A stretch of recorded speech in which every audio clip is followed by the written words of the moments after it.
Hola, buenas noches. Bienvenidos al programa. Yo soy Jaime Bailey. Hoy es lunes 10 de enero de 2022. Estamos inaugurando la temporada 2022. Este programa comenzó hace más de 15 años aquí en Mega, en 2006, y aquí estamos de pie todavía, muy contentos, muy agradecidos. Como siempre, salimos en directo desde Miami para todo el mundo. La primera noticia de hoy me ha dejado perplejo, patidifuso. En una operación que duró 8 horas, le han trasplantado en Baltimore a un hombre de 57 años, es casi mi edad, los voy a cumplir el próximo mes de febrero, un corazón de cerdo. Esto que le vamos a contar es histórico. Le trasplantaron un corazón de cerdo a un ser humano. Esta operación en un hospital de Baltimore duró unas 8 horas y los cirujanos aseguran que el paciente de 57 años se encuentra en buen estado, que el corazón funciona, palpita. Llevaba meses en cama y un día tuvo que decidir entre morir o aceptar un corazón de cerdo genéticamente modificado. Esto abre la puerta para que haya más casos como este. Los médicos lo ven como una esperanza para miles de personas que dependen de un trasplante para salvar sus vidas. Se calcula, de acuerdo con algunas organizaciones, que unas 12 personas mueren al día por falta de un órgano que les sea donado. Hay una escasez de órganos. Así que esta es una, sin duda, buena noticia. Hay en efecto, como dice el correcto periodista de Telemundo, una escasez de órganos. Cada año poco más de 40.000 personas en Estados Unidos reciben un trasplante. Casi la mitad de los trasplantes son riñones. Entre 3.000 y 4.000 personas reciben trasplantes de corazón. Pero hay una escasez de corazones. Suena una afirmación cursi. Hay una escasez de corazones en Estados Unidos. La hay. Y entonces la gente, como dijo el periodista, se muere esperando un corazón. Por eso a este señor en Baltimore le han puesto un corazón de cerdo que hasta ahora funciona bien.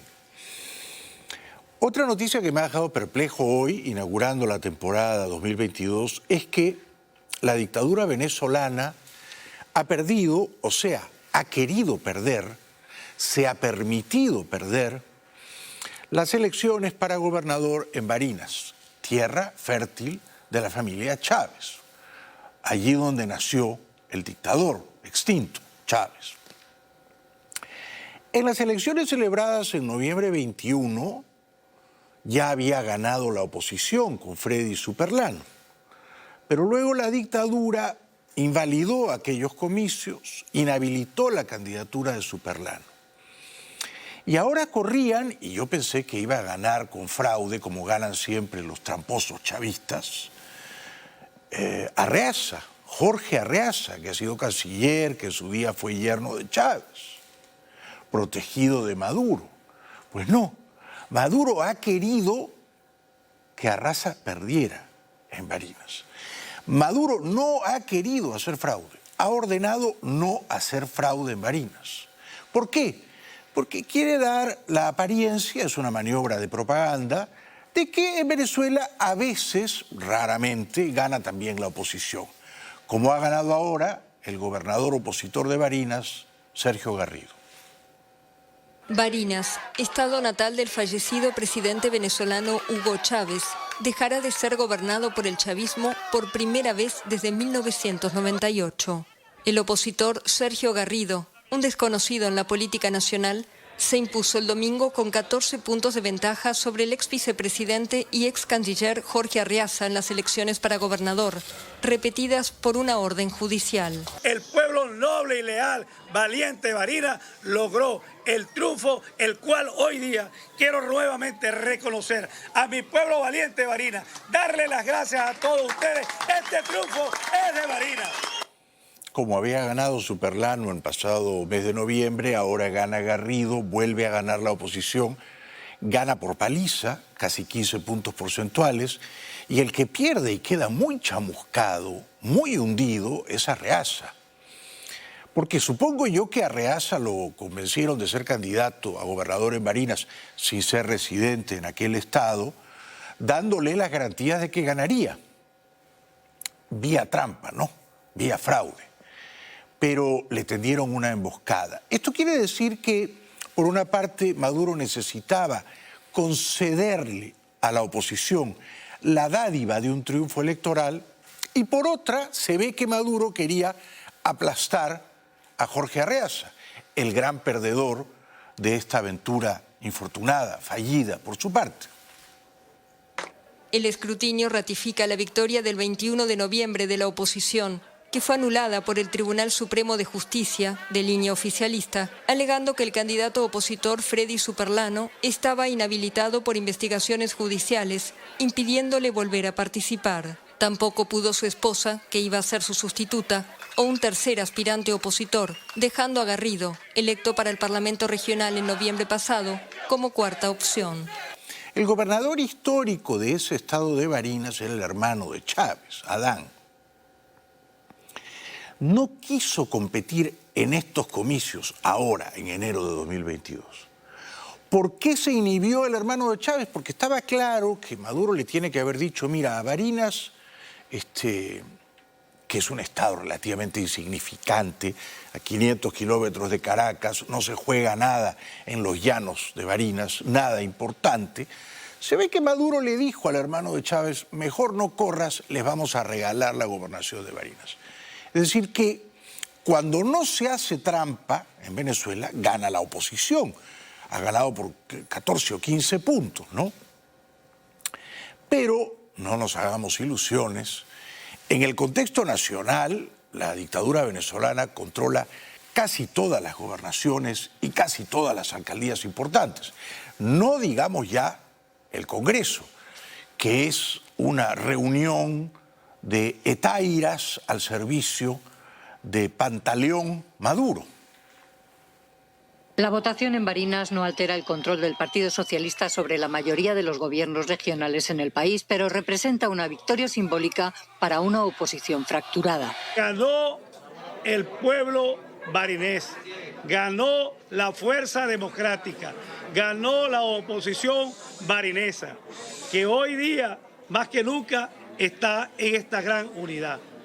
Se trataba de la repetición de los comicios del pasado mes de noviembre que fueron impugnados por el chavista Argenis Chávez, hermano del fallecido líder venezolano.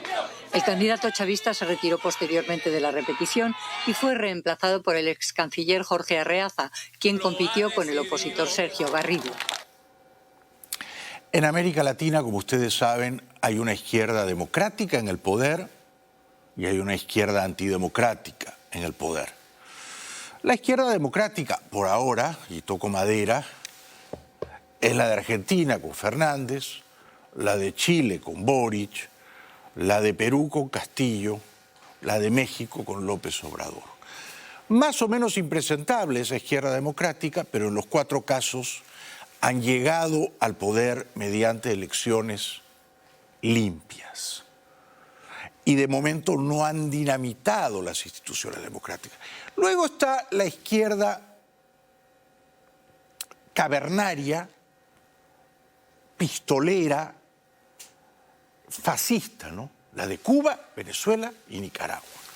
Dicho eso, es increíble que en Nicaragua un dictador tan bruto, tan estúpido como Daniel Ortega perviva en el poder.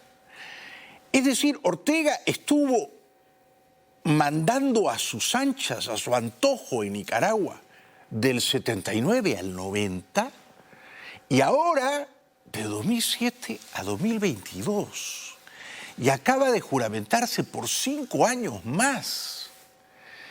Es decir que Ortega tiene por lo menos 25 o 26 años en el poder, sumadas ambas autocracias. La de los 80s y esta que no termina, que no tiene cuándo terminar. El quinto mandato de Daniel Ortega es ya una realidad. El presidente de Nicaragua inicia este lunes 5 nuevos años en el poder junto a su esposa Rosario Murillo como vicepresidenta.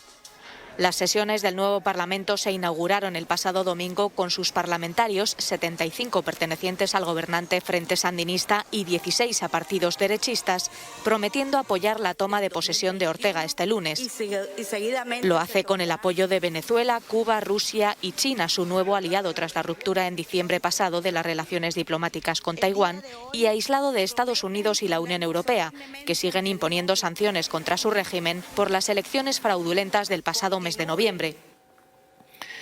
Si logra, y espero que no, concluir este quinto mandato fraudulento, 5 años más, Ortega va a ser dictador de Nicaragua hasta 2027. Y esta segunda parte de su autocracia comenzó en 2007, así que serían 20 años ininterrumpidos. Claro, está lejos de Fidel Castro, ¿no? Pero se aproxima a Trujillo. Trujillo fue 31 años dictador de República Dominicana. Pero a Ortega hay que sumarle los 11 del 79 al 90, que alguna gente se olvida o no lo suma bien, como no lo suman bien aquí en este reportaje. Ortega, exguerrillero de 76 años, gobierna Nicaragua de forma consecutiva desde 2007, aunque fue por primera vez presidente del país de 1985 a 1990. Si acaba su nuevo mandato, cumplirá 20 años seguidos en el poder, un caso inédito en América Latina. La oposición nicaragüense en el exilio ha organizado una jornada de protesta contra la falta de gobierno legítimo en el país. ¿Por qué no lo sacan los militares nicaragüenses? Bueno, porque son unos corruptos, unos vendidos, unos pusilánimes, ¿no? Están todos ahí apandillados con Ortega, ¿no? ¿Por qué no lo sacan los empresarios? Bueno, porque los empresarios nicaragüenses cometieron el grave error de creer que podían hacer pingües negocios con Ortega y ahora están todos o casi todos escaldados. ¿Por qué no lo sacan los políticos? Esto parece imposible, ¿no? Porque casi todos los políticos poderosos de Nicaragua están en la cárcel o en el exilio. ¿Por qué no lo arroja el pueblo mismo, de las entrañas del poder? Esta es una pregunta quemante, ¿no? Pero probablemente la respuesta es porque si la gente sale a las calles a protestar, habrá una represión feroz. Como feroces fueron en su día las represiones en Cuba, que lleva ya 63 años largos de dictadura, o en Venezuela, que lleva como 22 o 23. Me ha dejado también bastante pasmado la desfachatez del tenista serbio Djokovic. Es decir, este señor no ha querido vacunarse contra el coronavirus. Ha podido hacerlo, no le ha dado la gana. Cree que las vacunas no son convenientes o son nocivas, perniciosas, que podrían afectarlo como atleta. Muy bien, está en su derecho, ¿no? Él gobierna su cuerpo. Pero viaja a Australia y en Australia no se permite que entre gente que no está vacunada.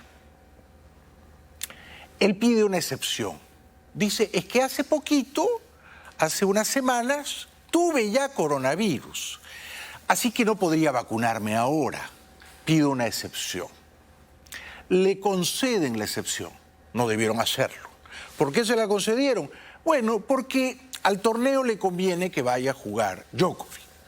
¿Por qué le conviene a Australia que Djokovic juegue allí? Bueno, porque históricamente ha ganado 9 veces el Abierto de Australia y este año podría ser su 10ª corona. Nadie en la historia del tenis ha ganado tantas veces en Australia como Djokovic. Y entonces cuando llega con su comitiva, su familia, sus entrenadores y etcétera, en migraciones verifican que no está vacunado y le quitan el pasaporte. Y él se queda en un hotel de Melbourne, en el Park Hyatt, y decide litigar. Es decir, que presenta una querella y pide que le permitan jugar al tenis en el Abierto de Australia. Increíblemente, un juez australiano le ha dado la razón. La defensa de Djokovic comenzaba su intervención diciendo que los funcionarios fronterizos no le notificaron adecuadamente su intención de retirarle el visado y no tuvo tiempo de asesorarse con sus abogados, algo con lo que parecía de acuerdo el juez. También con el hecho de que el tenista presentó todas las pruebas médicas necesarias. Uno de los abogados declaraba que Djokovic había estado infectado recientemente y la vacunación no era aconsejable, de ahí que solicitara la exención de la vacuna. El tenis es un deporte de caballeros o de damas. El tenis es un deporte que exige cumplir ciertas reglas éticas, de conducta, de corrección, de limpieza. Para eso hay un juez ahí en la silla elevada. Si un tenista viola una regla ética de conducta, es sancionado con un punto, con un set o con un partido.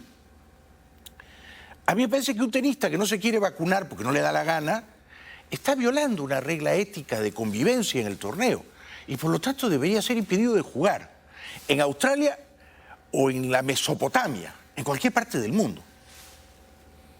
Desde el 6 de enero, el tenista se encuentra en un hotel de Melbourne. Sin estar retenido, podía abandonar el país, así lo aclaró la ministra de Interior australiana. Mientras tanto, desde su ventana veía como sus seguidores no le dejaban solo. Se manifestaban también en Belgrado, comandados por su padre, que le comparaba con Jesucristo para denunciar algo que considera una humillación. El padre es un cretino, es un necio, ¿no? Claro, están todos forrados de plata, quieren que Djokovic gane su 10º torneo de Australia, lo compara con Jesucristo, de veras, con Jesucristo. Djokovic podría haberse vacunado. Su estatus de no vacunado es una consecuencia de su testarudez contra las vacunas. Es un embajador de la idiotez mundial. Es un representante de la ignorancia. ¿Lo van a dejar jugar en Australia? Ahora la última palabra la tiene el gobierno australiano. El ministro de Inmigraciones, que puede deportarlo. Yo estoy a favor de que lo deporten. La polémica ya ha trascendido del ámbito deportivo. El presidente del Parlamento de Serbia amenazaba con que las relaciones entre ambos países se verán afectadas y su homólogo australiano le contestaba. Rules are rules. Scott Morrison también decía en las últimas horas que las directrices dadas a Tenis Australia eran muy claras, contestando así al jefe del Abierto australiano, que dijo que el gobierno federal dio informaciones contradictorias, lo que ha provocado toda esta confusión. Djokovic no tendrá problemas para estar en Roland Garros, ya que no necesita estar vacunado para entrar en Francia. Bueno, Francia tiene otras reglas, jugará en París, en primavera. Muy bien. Pero en Australia las reglas son las reglas y se tienen que respetar. Y Djokovic está sentando un muy mal precedente, ¿no? Y su familia, esto es increíble, ¿no? Dice que a Djokovic lo han torturado en Australia. La familia de Djokovic denuncia que el tenista ha sufrido una tortura durante el tiempo que ha estado retenido en Australia. Y es que la conocida oposición del jugador a las vacunas contra la COVID obligatorias para entrar en Australia y para jugar el Abierto derivó hace 6 días en su confinamiento en un hotel de Melbourne. Desde una rueda de prensa en Belgrado, el entorno de Djokovic aseguró que el tenista está luchando por la libertad de elección después de que diera positivo por COVID-19 el pasado 16 de diciembre. Sin embargo, al preguntar los periodistas sobre cómo es posible que un día después de saber que estaba contagiado el tenista participara en actos públicos, el hermano del jugador dio por terminada la rueda de prensa. Pero vamos a ver, no es posible que Djokovic juegue con una mascarilla, ¿correcto? No es posible. Ok. Sí es posible que Djokovic, que dice que ya tuvo el coronavirus hace unas semanas, lo vuelva a tener. Esto está demostrado. Uno se puede volver a contagiar, más todavía si no está vacunado. Bien, vamos a suponer que se contagia. Luego, en la cancha, él tiene que saludar a su rival, a sus rivales, porque seguramente jugará varios partidos.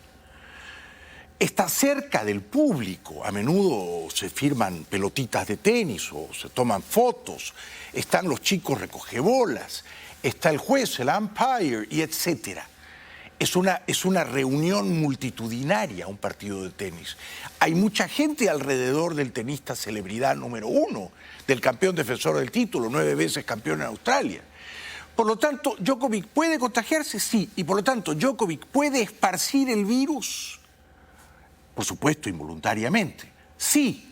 Por lo tanto, ¿Djokovic es un foco contagioso puesto que no se ha vacunado? La respuesta es sí. ¿Y puede ser un foco contagioso en el contexto del torneo? Obviamente sí. Y si Australia no permite que yo ni usted entremos sin estar vacunados, ¿por qué va a entrar Djokovic? Djokovic esperaba un revés en Australia y ha contestado con una derecha ganadora. Se lleva el punto. El juez le ha dejado en libertad porque no pudo defenderse cuando los agentes de aduanas le denegaron el visado de entrada a Australia. Aún así, el ministro de Inmigración australiano tiene la última palabra y mañana podría aceptar su exención médica para no estar vacunado contra la COVID u ordenar su deportación. La libertad de Nole ha sido celebrada por la comunidad serbia en Australia, que ha dado ejemplo con su tenis por las calles de Melbourne, aunque han protagonizado desagradables incidentes cuando el tenista salía en coche de la oficina de su abogado. Un individuo se subía en su coche y la policía dispersaba a la multitud usando spray pimienta. No son fanáticos tranquilos, son fanáticos belicosos, y esto es desusado en un deporte, ya digo, de caballeros y de damas como el tenis, ¿no? Esto se ve en otros deportes, pero en el tenis es raro, ¿no? Es raro. También sabemos que los serbios son bravos, ¿no? Esto lo sabemos. Si no lo sabíamos, hay que recordar la guerra de los Balcanes, ¿no? A mediados de los 90. Los serbios son bravos. En Australia, esta noticia captura la atención de todo el mundo. La noticia ha sido portada de los informativos en el verano de Australia. Novak Djokovic is free to play. Y también en las portadas de los periódicos en el invierno de Belgrado.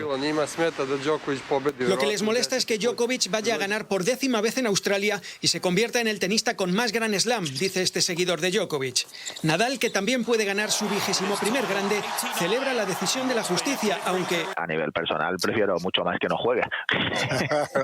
La justicia ha hablado y tiene el derecho a participar en el Open de Australia. Creo que es lo más justo que lo haga. Mientras, a una semana del inicio del torneo, Djokovic ha podido entrenar hoy después de varios días encerrado en su hotel.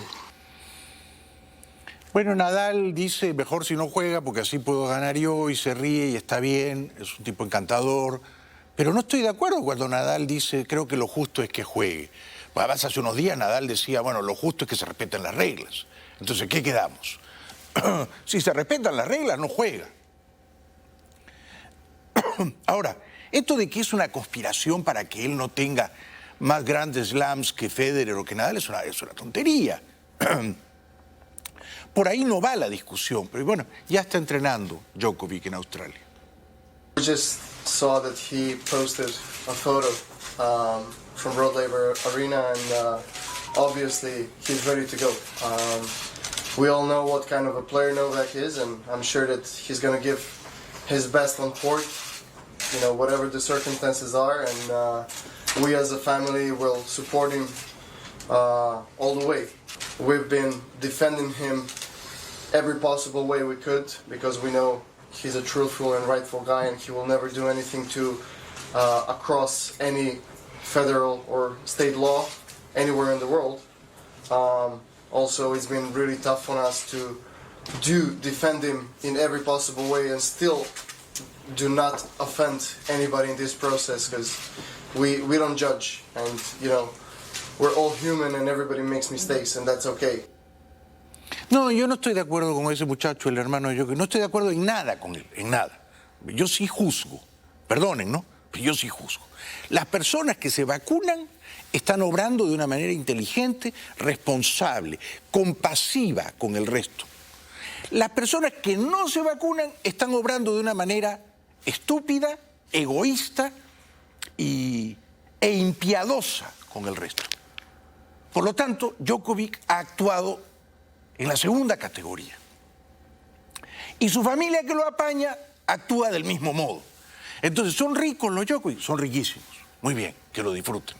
Pero son ricos tontos. Son ricos que están, cuando podrían dar el ejemplo. ¿Es tan difícil, digo yo, vacunarse? ¿Es tan difícil que Djokovic se ponga la bendita vacuna?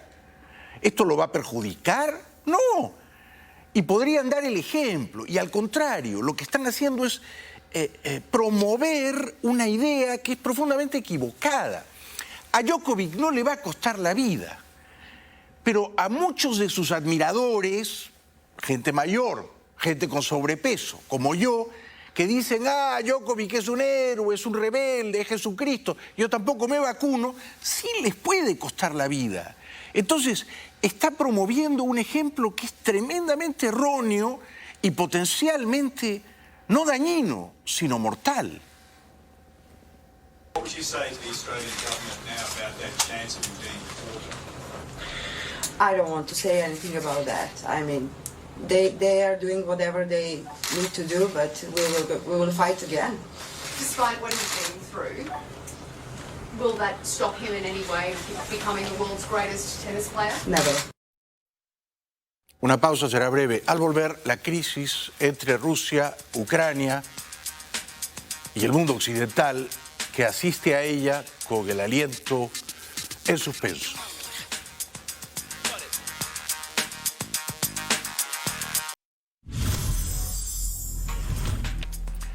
Bienvenidos de vuelta al programa. Estamos inaugurando la temporada 2022. Bueno,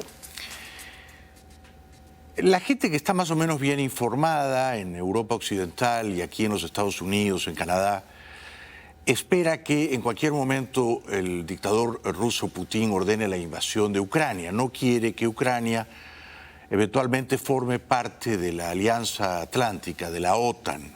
Hoy le preguntaron a Biden, no quiso responder.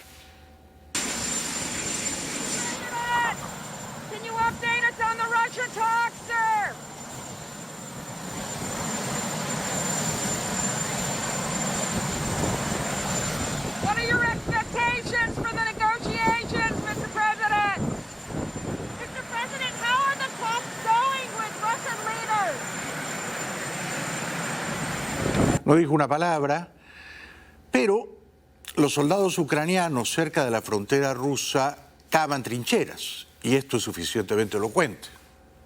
You can see how confident Ukrainians are in diplomacy with Russia with every scrape and swing of their shovels.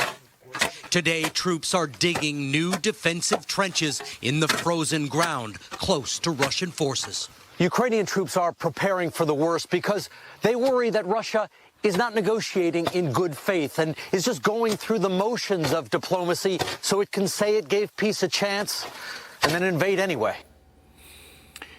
Putin quiere que Occidente le dé garantías de que Ucrania no va a ser parte de la OTAN, de la Alianza Atlántica. Pero los ucranianos quieren integrar la OTAN y no quieren dejarse intimidar o atropellar por el dictador de Moscú. Hay tensas negociaciones entre Washington y Moscú. In Geneva today, senior American and Russian diplomats met for nearly 8 hours. Thank you, everyone. No breakthroughs. Though Russia's lead diplomat today insisted it has no plans to invade, he added a warning. After every mistake, every miscalculation with respect to what should be done in Euro-Atlantics, security of countries to the west of Russia suffers. Rusia se siente amenazada porque Ucrania tiene un gobierno democrático de derechas. El presidente, de hecho, es un actor que se hizo famoso porque actuaba de presidente de Ucrania en la ficción, salía en la tele y luego la gente convirtió esa ficción en realidad. Pero Putin se siente amenazado y entonces quiere estirar las fronteras rusas. De hecho, quiere tragarse Ucrania como se fagocitó la península de Crimea en 2014.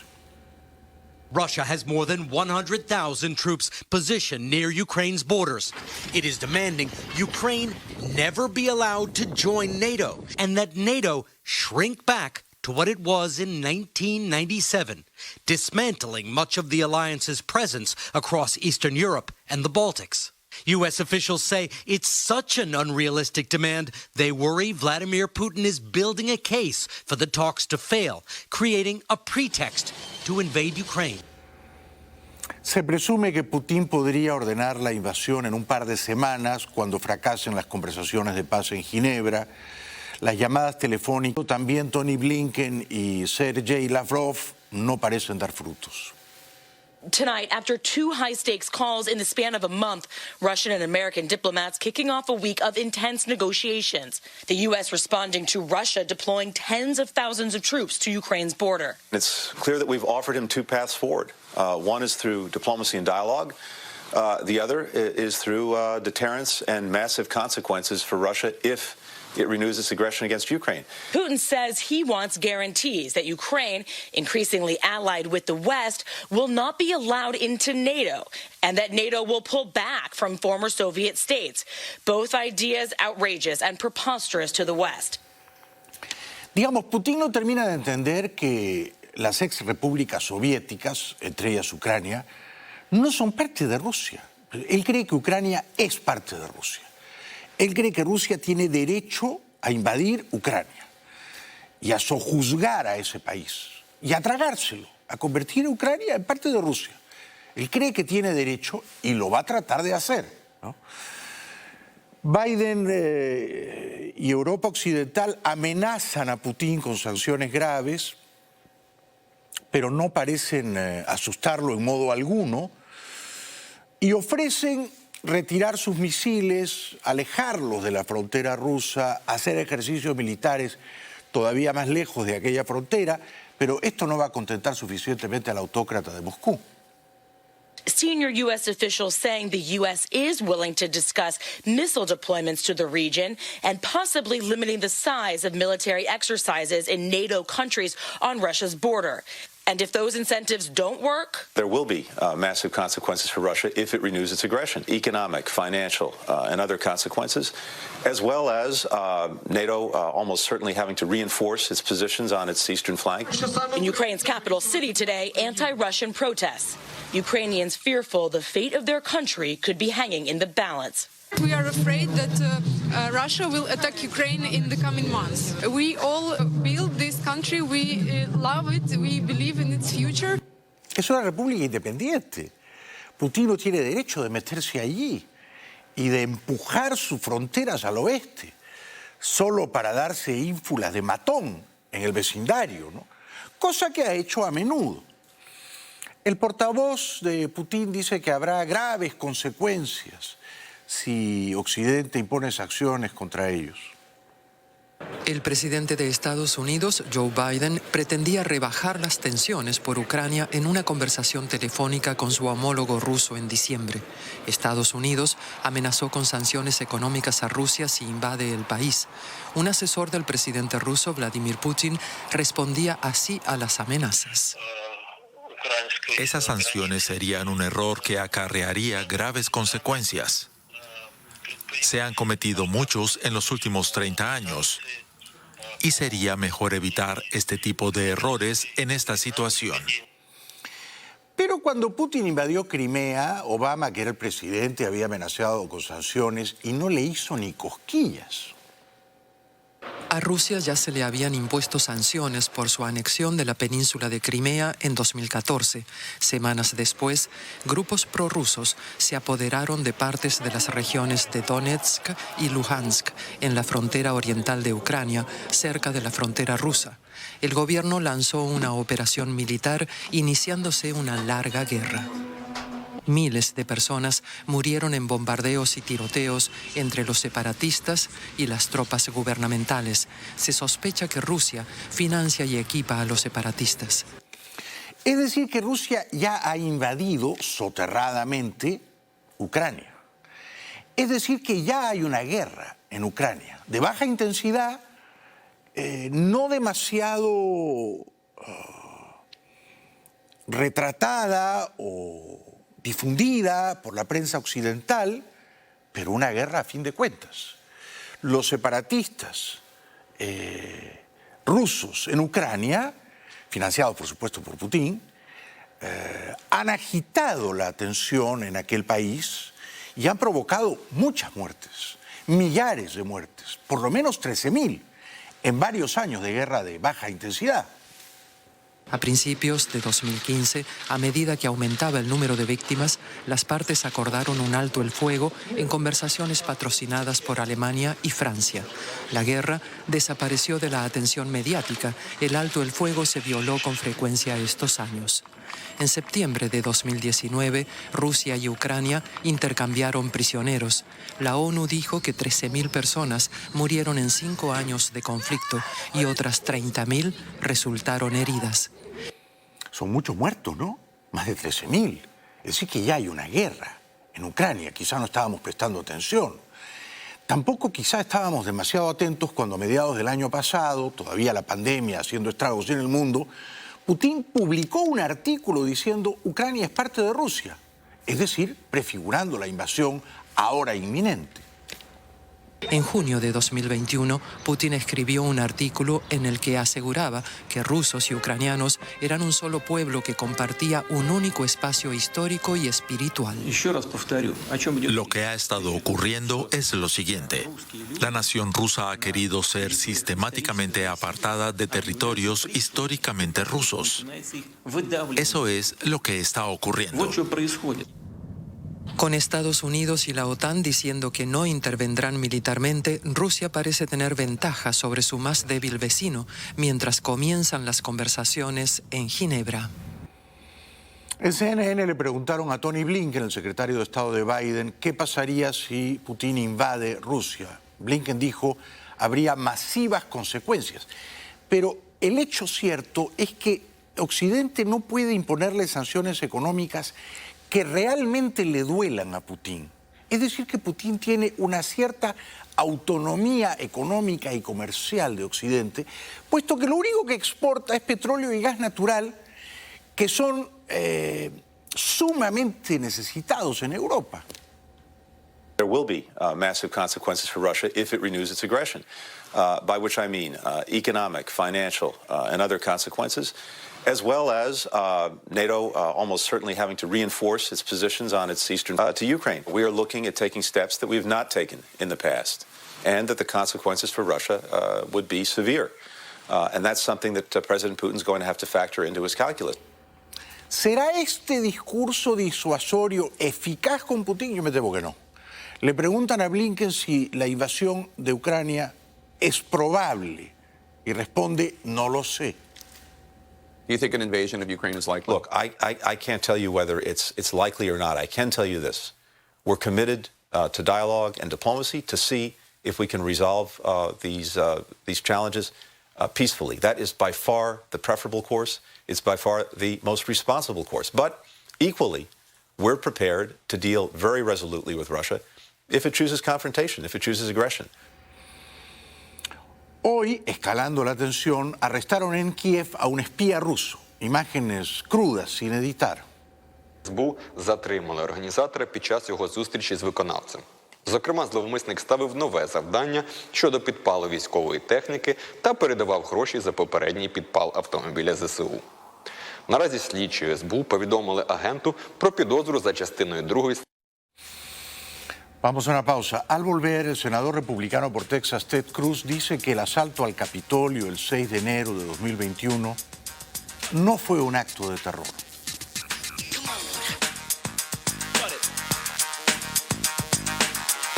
No soy un fanático de él, debo advertir. Concede una entrevista a el periodista de Fox News, Tucker Carlson. Tampoco soy un fanático de él. Es una especie de santón de los conservadores trampistas, este muchacho, Carlson. Y entonces Tucker Carlson amonesta a Ted Cruz y le dice, lo reprende, como si fuera un niño disco. Y le dice, ¿cómo es posible que tú hayas dicho que los que asaltaron el Capitolio, que para Carlson son por supuesto unos grandes, heroicos patriotas, cometieron actos de terror?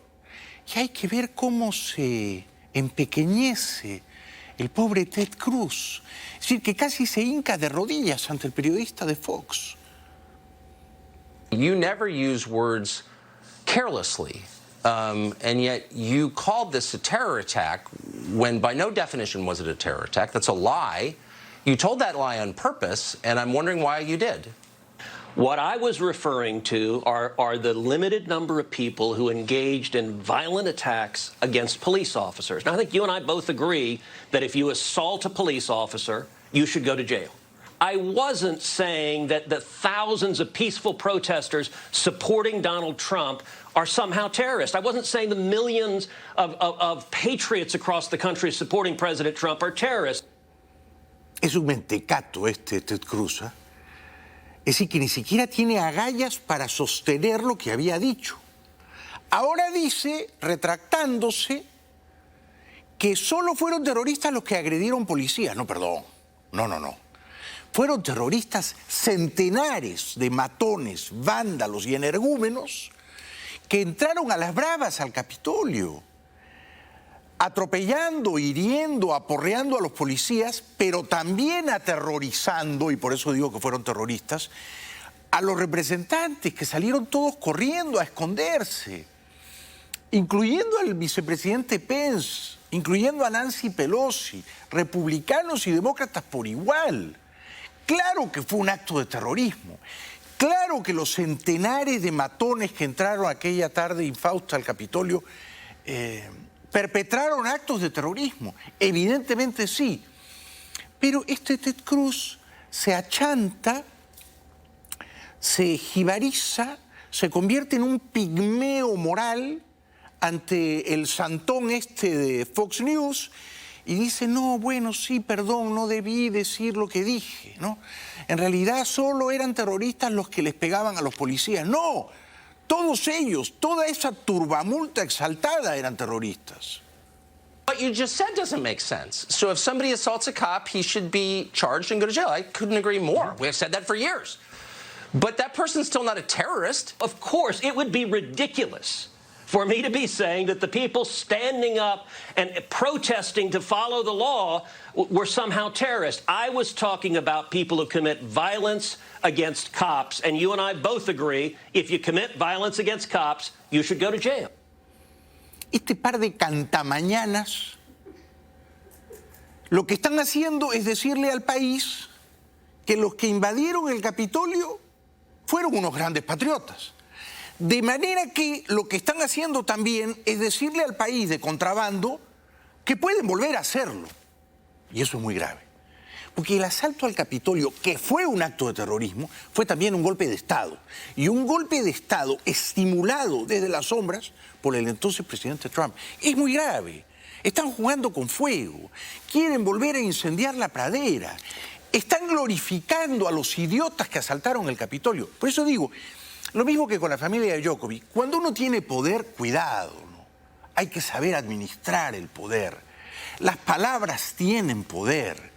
Si estos dos cantamañanas dicen, no fueron terroristas, fueron patriotas los que entraron al Capitolio, entonces están abriendo las puertas para que muchos otros matones, que hay un montón, hay un montón ahí, vayan e imiten esos actos de barbarie que resultaban antes completamente inconcebibles en Estados Unidos, pero que ahora podrían volver a ocurrir. I have referred to people who violently assault police officers as terrorists. I've done so over and over and over again. If you look at all the assaults we've seen across the country, I've called that terrorism over and over again. That being said, Tucker, I agree with you. It was a mistake to say that yesterday, and the reason is what you just said, which is we've now had a year of Democrats in the media twisting words and trying to say that all of us are terrorists, trying to say you're a terrorist, I'm a terrorist. No podría discrepar más enérgicamente de estos dos bustos parlantes que flaco favor le hacen a la democracia republicana de este país. Ya regresamos.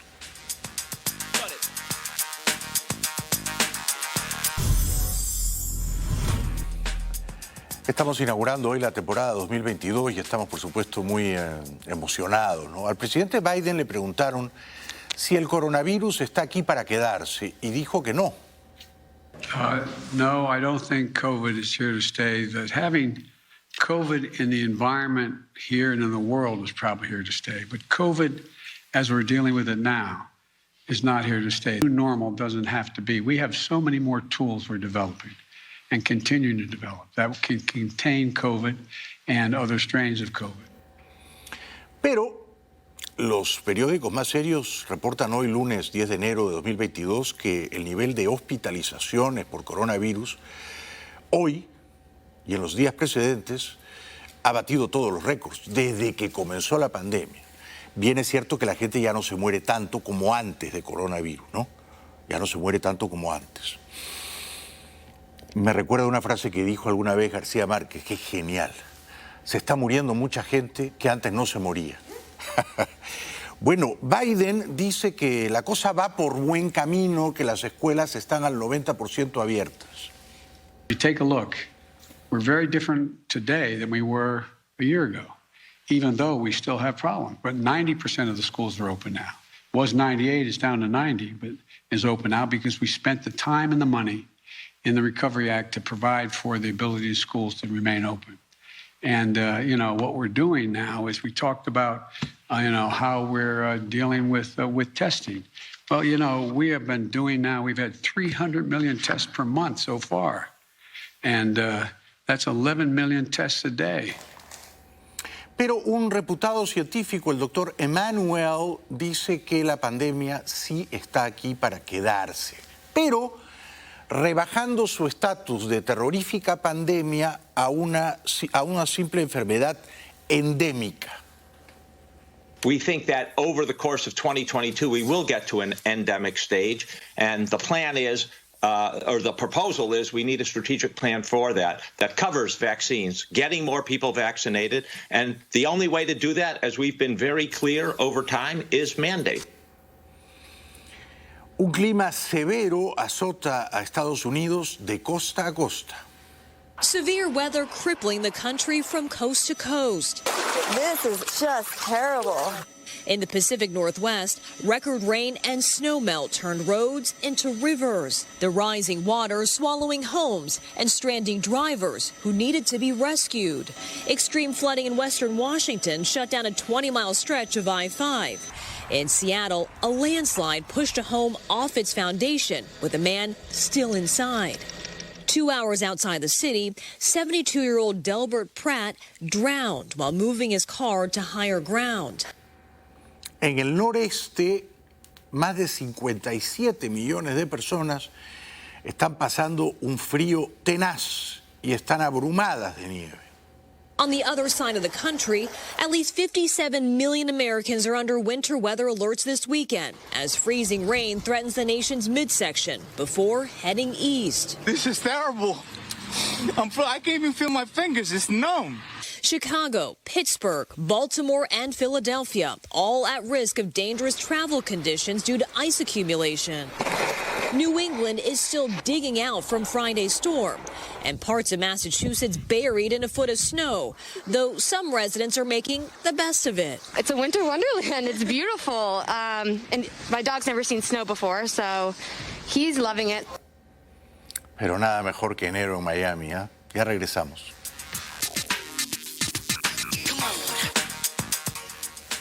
Estamos muy contentos de haber inaugurado la temporada 2022 esta noche y les prometemos un programa de la más alta calidad todas las noches, lo que ustedes se merecen.